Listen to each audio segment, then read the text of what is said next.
You ask Tiger to solve. This deals with linear equations with one unknown. The final result is x equals -48. Let's solve it step by step. Move the negative sign from the denominator to the numerator. Isolate the x. Multiply both sides by 6. Group like terms. Multiply the coefficients. Simplify the arithmetic.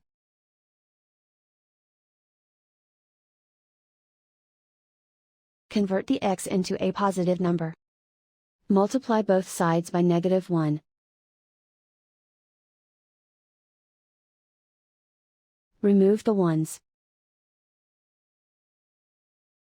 Simplify the arithmetic. And so the final result is x equals -48.